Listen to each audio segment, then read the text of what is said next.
What's up guys, I'm Sean. Today's video I'm going to talk about the rear suspension on my 2009 BMW 335 E90.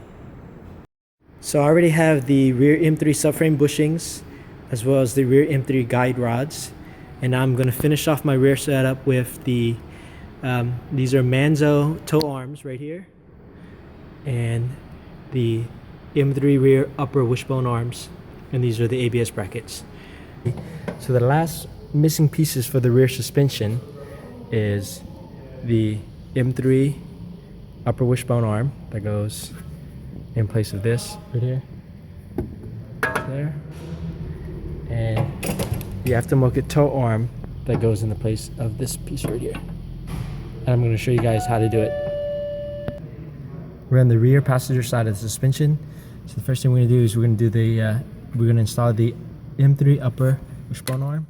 Move the ABS bracket, just pop that off, and the new arm comes with it, so we're going to install that later.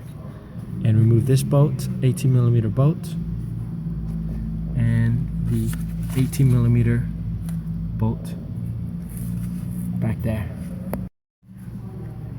So I just removed this one, 18mm bolt, and this side is free, and notice how it's beveled right here and it fits in there. So I'm using a couple of 18mm open-end ratchets and with a little cheater extension to break it loose. And once I have it loose, then I'm going to use my ratchet to loosen that bolt. It's really a tight space, but if you have some 18mm wrenches open-end, that actually helps a lot. Now that's broken loose, I can use my 18mm ratcheting wrench to take it off.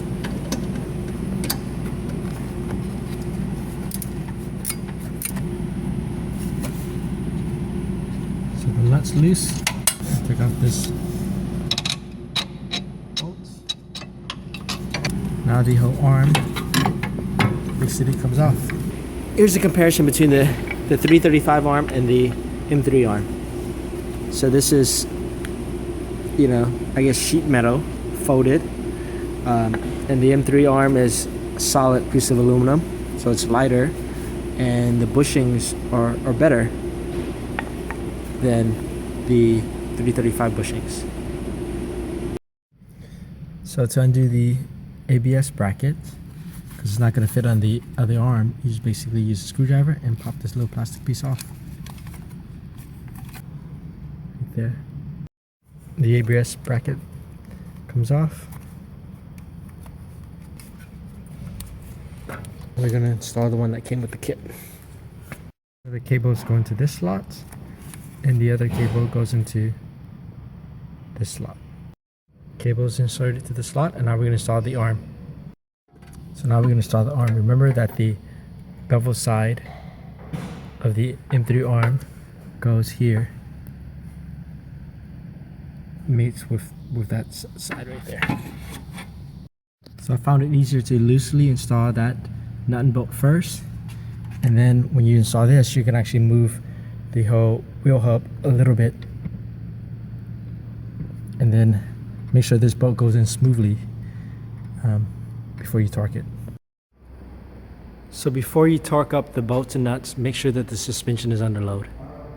And we're going to torque this bolt to 74 foot-pounds and the one in the rear at 74 foot-pounds.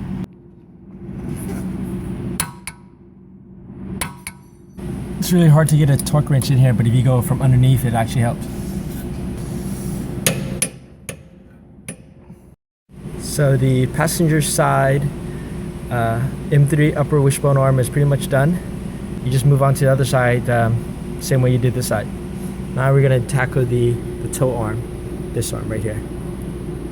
Basically remove this 18mm bolt and this 18mm nut. And anytime you replace this, you're going to need to get alignment, so be aware.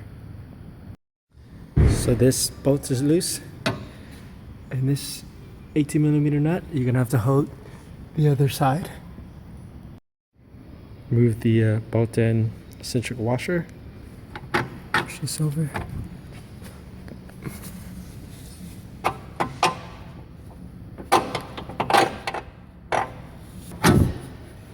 And this whole arm comes out. So again, the M3 arms are made out of like folded sheet metal. And at the same time, the bushings are not as stiff.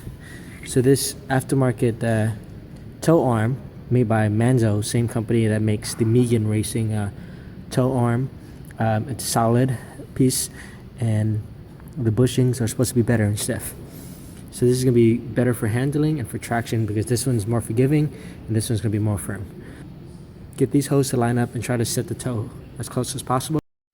So that's pretty close to what the original arms were set at. So I'm going to install it now, and then afterwards get alignment. I'll install this side first. I'm going to put the eccentric bolt or eccentric washer on here, and then obviously put the nut on.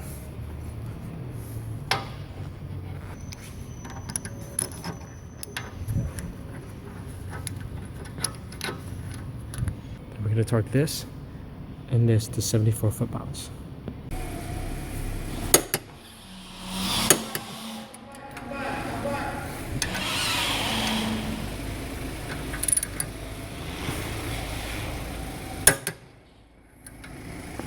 I'm going to tighten these and then take it to the alignment shop to get a professional alignment. So that's pretty much it. Replace the stock tow arm with this upgraded solid tow arm, and then replace the upper wishbone arm with the M3 upper wishbone arm. So I have that, plus the tow arm, plus the M3 rear guide rod, plus M3 subframe bushings. I'm running stock M Sport sways, but I have a Wave Track LSD. So my rear suspension is pretty much set up. I'm running TC Klein coilovers with a 672-pound Swift spring. So hope you guys enjoyed the video. Thanks for watching.